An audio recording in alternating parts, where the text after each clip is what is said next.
The Spirit is moving at the church on Sunday mornings, and it's a spirit of life and a spirit of love. The buzz and the energy is palpable, and it's creating, it seeps out into the larger community. This is holy work that we're doing. And the people don't get dressed and come down to church on Sunday morning because they have nothing better to do. They are hungry. They are hungry for some living bread, not for some dry crust. There's excitement. There's excitement for what we're doing. There's excitement for what we're saying.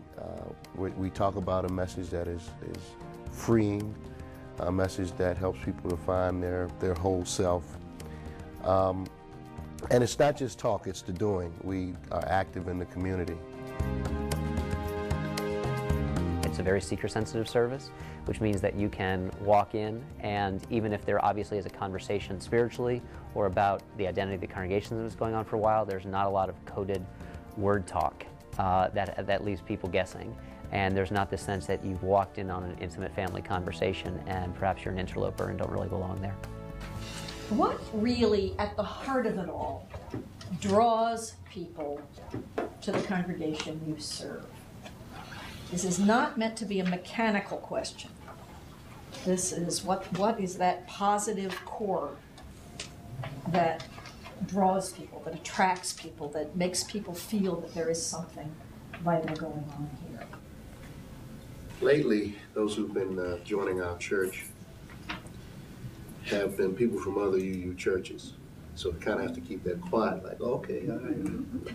And what they're doing is they're hearing about our work around racial diversity, our work around same-sex marriage. We write. I do a lot of writing to the editor. We submit all of our programs into local newspaper. They're saying they're coming to Davies because it sounds exciting. When people ask me, well, why has your church grown so much? I say, well, the short answer is, it's the erotic energy.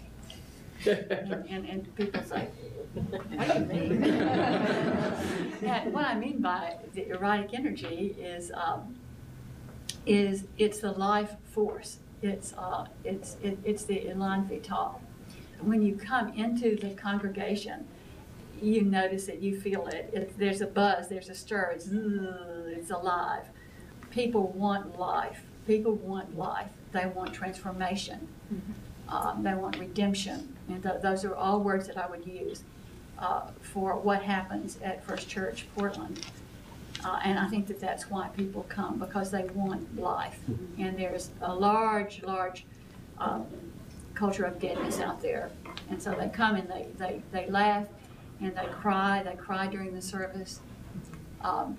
Often it's a place where they can be real. And there are not many places in this society when you can be truly who you are. And that's what we want to happen there. The first reason I'm going to give, it's going to seem like bragging, but it's really coming from what my lay leaders told me to tell you, which is excellence in worship, consistent excellence in worship Sunday to Sunday, not only when I am in the pulpit, but when others are in the pulpit as well. I always preach the Sunday after Thanksgiving and the Sunday after Christmas and Labor Day and Memorial Day, and advertise it in advance that those are going to be the best sermons of the entire year. I also do a thing where I train, I offer a thing in the spring called the Preaching Practicum, where I train 4 or 5 selected lay people and put them through an intensive, and they have to apply in an intensive course on preaching. And then I announce to the congregation, these are your members who have submitted themselves to a discipline of creating worship. I have heard all of them already, and I have been moved by each of them, and I will be disappointed if you miss them. And attendance actually goes up. The next reason, sort of why we're growing, has to do with an increasing willingness to. We're in suburban Kansas. It's a place where most people feel, it's the whole country is purple, but everybody feels like they're swimming in a sea of red. It's a 60 to 40% Republican Democrat. But still, people who are at that 40%, think that they are that 1%, and don't know. And so when they come to our church, they find like-mindedness, and then the next step is to get them to say, but what you found here is not a bunker for you to enter, but a beacon to be a part of. And so I talk about having a church with a beacon mentality rather than a bunker mentality. I have a gentleman in my congregation who's a retired Baptist minister, and he's very upset that we're not more evangelical, because he's so excited about what he's found. So when he heard I was going to this, he said, "What are you going to tell him?" And I said, "How come I don't know?" And he said, "Well, are you going to tell him about that it's okay to have an emotional life here?" I said, "Yes, I can tell him that." And he's really excited about it, in a way that some people sort of are a little jarred by. But I think it's because they have they take it as normal, what he has found to be exceptional in his experience. So they laugh a lot and they cry a lot, but we've gotten to a place where it's not trivial laughter, or sort of sentimental tears, but the really profound emotional life. And so I think that blending of the spiritual with the emotional, with the intellectual, but with the intellectual being very much in balance with the other pieces, I think people will really come for that. Children are pretty central in the congregation, and there's really a sense of enjoying them. So it's true about children, but I think they sense that about that people enjoy each other. A few weeks ago at worship, recently there's a mom and her young son who've been attending, and she told me this after the service, that we do contemporary worship, and I think we were singing an Indigo Girls song, or maybe it was the Beatles, and the son turned to his mom and he said, "Mom, this is a real song." And who would have thought at church?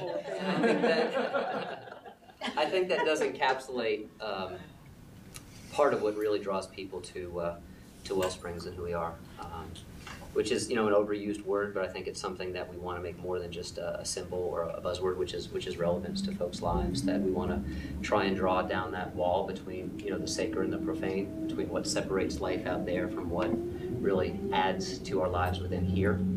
And so extending that outward is serve a population, like I imagine a lot of us do, people who are educated, frankly overeducated, and work crazy hours and live with a sense of daily have-tos, have to, and not a lot of want-tos. And so I think that in sort of shifting the paradigm within their lives, or helping them to, what we try and model is that this is a place in which, and it starts with me, we do not have to be experts. I'm very open about saying there are many people here smarter than myself, but that's not the ultimate value that we hold for our lives here together. That if we can shift that lens from being the experts in all parts of our lives to being explorers, that actually is a wonderful opportunity. And this is in concert with how we reach out to families as well too, to talk about, this should be a place of serious fun, of playfulness, of an opportunity of letting drop how, as serious as life is, and we know it's that serious, it can't be approached and actually healed with even more seriousness. It actually can only be approached with a sense of divine play, of the Spirit that actually can add worth and value to all of our lives, and really just recognize the value that's already there. But that's often we don't give ourselves permission to recognize what is there, the grace that is there. And so that's why we place a big premium on, again, recognizing what's there, but even more practicing recognizing the value that is already in our lives and honing it. and working from that place of gratitude first and most profoundly.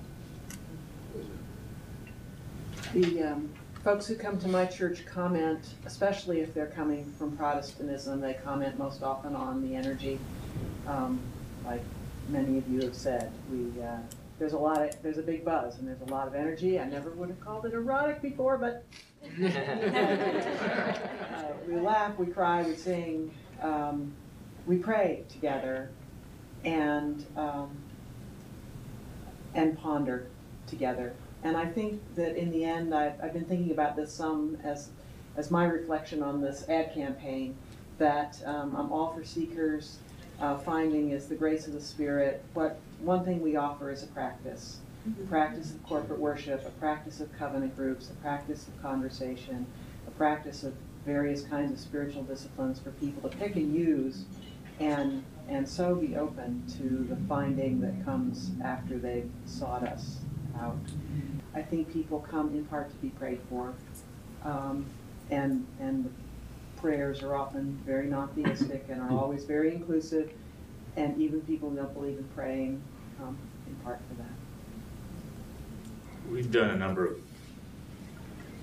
surveys over the years, and it's interesting to me to kind of open a question about what is it that draws you and keeps you coming. And we find that the word community not only comes up more often, it comes up more often than all other responses combined. I mean, people, I think, come desperate to connect. They want connection and depth.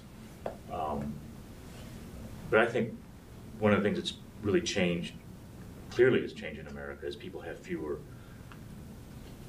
relationships of any depth outside of, well, just period, they have fewer, and outside of the immediate family. And so what I think, and the ones that are coming new, I really believe it's almost a brainstem kind of thing. They come